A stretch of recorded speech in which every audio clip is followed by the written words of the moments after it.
Hey Subnautiloids, this is Frostiron and I'm here to give you a walkthrough for Subnautica Below Zero, the new game from Unknown Worlds Entertainment.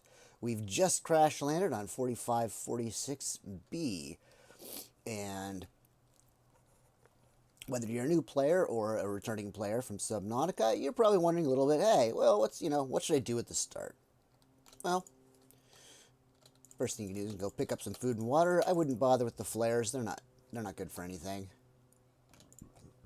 You're in a pretty limited area. You can't go much of anywhere except for the way you're supposed to go, which is towards your drop pod. I skipped the intro cinematic just because I figured, okay, we're gonna turn off the voices for now.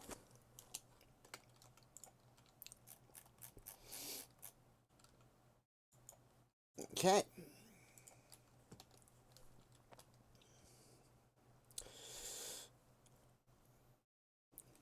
Anyway, yeah, so you're going to want to head to the drop pod, and you're going to want to punch rocks on the way. Not a whole lot, just a few. We got some titanium, that's good. Now, the drop pod can spawn in various areas, various places within this area. It's always going to be pretty close, but not exactly the same place. So you can't just sort of look at the precise location it appeared in this run and go, okay, I can see what's around it. No, not exactly. It's all going to be pretty much the same, but you're going to have to figure out for yourself. All right, so we're going to want to grab some of these guys. Ribbon plants, they grow in these little caves under the terrain here, as well as some titanium and at least one copper before we head to the drop pod. So we only have some titanium and such. We can also pick up a little bit of quartz if we come across it, no problem. There's a Seaglide fragment. That'll be useful in a second. There's a copper. And we don't want to overload our inventory this early. We don't have a whole lot of space, but we can go ahead and grab these other ones that are right near where the drop pod is, just to have them. We'll use them.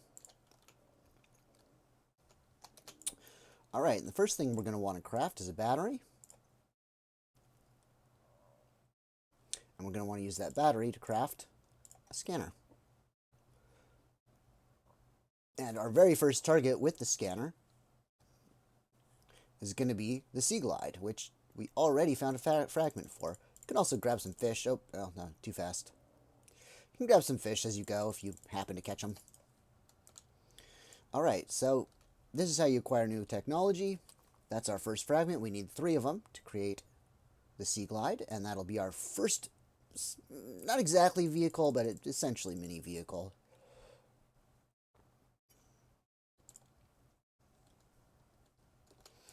All right, you've got a little bit of storage, a decent amount of storage, but not so much that you can just hoard stuff forever. So that's why I say, you don't need to go too ham on gathering stuff right off the bat.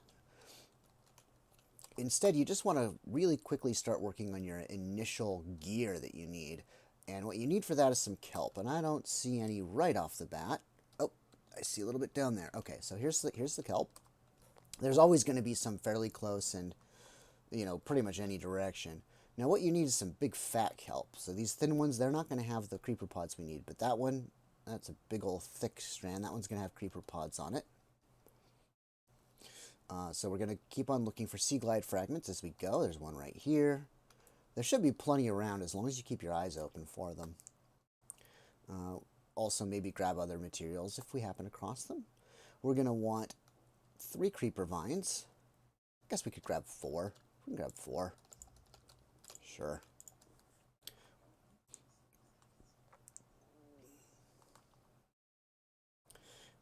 Make sure not to run out of air. It's a little annoying. Very, very early game. You have not even the most basic of air tanks, so apparently she can hold her breath for 40 seconds, which is, not that bad when you're talking about diving and swimming and exerting yourself, but it's not very good. I used to think these people were genetically engineered to do this stuff. No, they definitely are not. All right, there we go. We now have access to the Seaglide. Of course, oh, which way is the door? There it is. Yeah. Now, checking on the materials required to build it. We need a battery, some lubricant, some copper wire, and some titanium. We might actually be able to do that right away. We're going to be close to it anyway. I don't think we have enough copper. Now, from those creeper vines, you want to make most of it into silicone rubber. You do want to make one lubricant for that Seaglide. Now, as far as this goes, we've got 1 copper here and 1 copper here. I think we needed 1 more. Yeah, so we need 1 more copper because we need a battery and a copper wire. That's 3 total. So we're not going to worry about any of that right now. Instead, we're going to go ahead. We're going to make our knife, silicone rubber and titanium. And we're going to make our swim fins, which is 2 more silicone rubber. We got the 1 extra. We got that 4th creeper vine for a little bit of extra silicone rubber because we are going to need it in about an hour, basically. So we need 1 more copper for that Seaglide, so we're going to keep breaking rocks. We just got it. That'll be great. But we don't need to rush back to build it. Good on us for just taking the next step, which should be right over here. Ooh, there's some galena. Always break galena when you come across it because it has lead, and you're going to need a lot of lead. We can also grab a little more quartz. We're going to need that pretty soon. A little more copper. All right, now we're going to grab 6 creep vine. Chop it with our knife. And then we're going to head back and try not to drown on the way. So easy to drown. Oh, crack open these rocks as well. A few extra resources. We don't want to fill up our inventory or our storage, but, you know, you grab what you come across. Just don't go hoarding at the very, very beginning of the game. All right, so we're going to turn that stuff into fiber mesh. It's 2 creep vine per fiber mesh, so we'll be able to make 3 of them. And what we're looking to make with those are our standard O2 tank and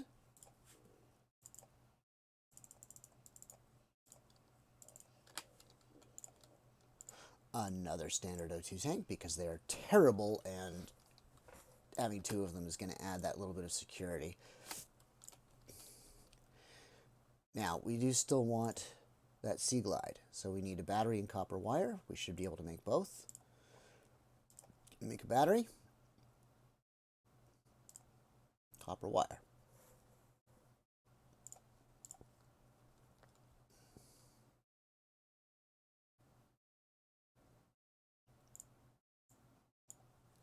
Now, if we had 1 more copper, which we do, and we have quartz, which we do, so we're going to grab 2 more ribbon plant real quick. Hopefully they won't take us too long to find.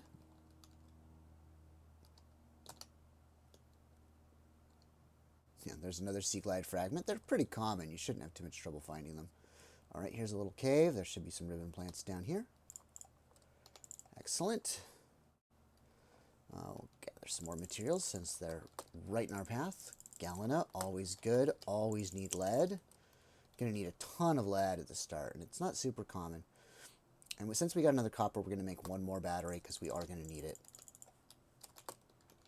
Although, we're getting about to where we are good on batteries for now.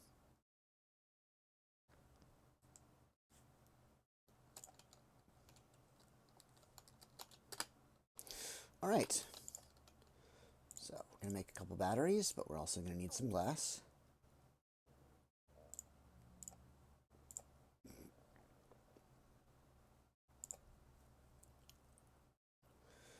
One of those batteries we're going to use, we're going to make a flashlight, which is a very useful tool.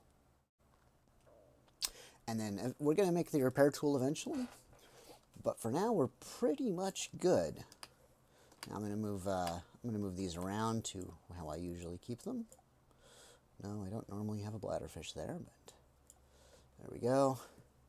Normally I have sort of my flex pick on 5, but I don't have a 5th tool right now. So we're just going to leave it like that. And then with our last fiber mesh, we're going to make a first aid kit, just to stay safe. It's kind of an optional step. If you're a veteran player, you don't think you're going to need it, then don't worry about it. But I think it's always nice to have a little bit of security on board. And then that bladderfish we caught, we'll turn it into a little bit of extra water. We've got a nutrient block, so we're not super hurting for food right now. But of course, you know, if it's not obvious, you can just catch little fish and turn them into food. Pretty straightforward. All right, that's it. We're set up. We have a full suite of basic tools. We have our Seaglide, and we are ready to go on to the next step. The next step is going to be getting the more advanced oxygen tank and the builder tool so we can start building our base. All right, thank you very much for watching. Stay tuned for the next episode. Always remember to save and keep on swimming.